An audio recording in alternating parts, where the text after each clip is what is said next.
Breaking news చూస్తున్నాం. శ్రీ సత్యసాయి జిల్లా పెనుగొండలో BC సంక్షేమ శాఖ మంత్రి సవిత అనుచరుల తీరు మరోసారి దుమారం రేపుతోంది. నిన్నటి వరకు వారికి అడ్డొచ్చిన ప్రతి ఒక్కరిపై దాడులు చేస్తున్నారనే ఆరోపణలున్నాయి. ఇప్పుడు మీడియా ప్రతినిధులపై దాడికి దిగారు.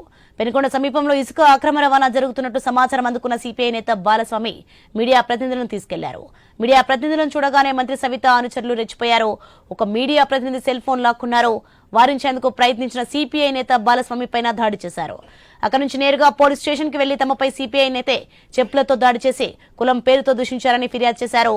పోలీసులు సైతం రివర్స్ కేసు పెట్టే ప్రయత్నం చేయడం విమర్శకులు తావిస్తోంది. మంత్రి అనుచరుల దాడి వీడియోలు ప్రస్తుతం వైరల్ గా మారాయి.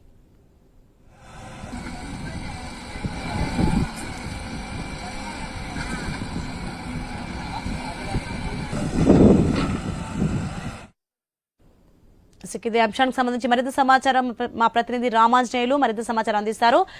రామాంజనేయులు, శ్రీ సత్యసాయి జిల్లా పెనుగొండలో బీసీ సంక్షేమ శాఖ మంత్రి సవిత అనుచరుల తీరు మరోసారి దుమారం రేపుతున్నట్లుగా తెలుస్తుంది. దీనికి సంబంధించి పూర్తి అప్డేట్స్ ఏంటి? సోనియా, పెనుగొండ నియోజకవర్గం సోమిందపల్లిలో తెలుగుదేశం పార్టీకి సంబంధించిన మంత్రి సబిత అనుచరులు మీడియా మీద, అక్కడికి వెళ్లిన సిపిఐ నాయకుల మీద అరాచకం సృష్టించారు. ప్రధానంగా అక్కడ పెనుగొండ సమీపంలో రైల్వే కాంట్రాక్ట్ కి సంబంధించినటువంటి పనులు జరుగుతున్నాయి. ఆ పనుల కోసం కాంట్రాక్టర్ తో ఒప్పందం కుదిరించుకుంటున్నటువంటి మంత్రి సబిత అనుచరులు ఆ సోమేందపల్లి చెరువుల నుంచి మట్టి తీసే ప్రయత్నం చేస్తున్నారు. రోజు సుమారు 200 నుంచి 300 ట్రాక్టర్లతో అక్కడ మట్టిని తీసే ప్రయత్నం చేసి ఆ కాంట్రాక్టర్ కి మట్టిని అమ్ముకుంటున్నారు.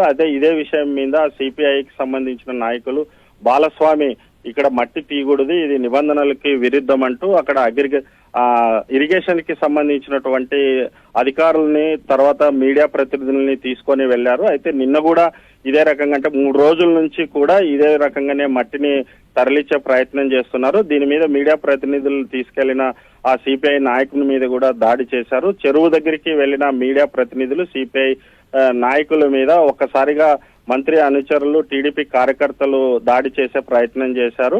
అక్కడ వీడియోలు చిత్రీకరిస్తున్నటువంటి మీడియా ప్రతినిధుల సెల్లులు కూడా లాక్కునే ప్రయత్నం చేశారు. ఆ సెల్లులు పగలగొట్టే ప్రయత్నం కూడా చేశారు. అమ్మనా బూతులు తిడుతూ వారి మీద దౌర్జన్యానికి దిగడం జరిగింది. ఇక్కడ అధికారం మాది ఉంది, మేము చెప్పినట్టే ఇక్కడ చలామణి కావాలా అని చెప్పేసి మీడియా ప్రతినిధులు అక్కడ సిపిఐ నాయకుల మీద టీడీపీ కార్యకర్తలు దౌర్జన్యం చేయడం జరిగింది.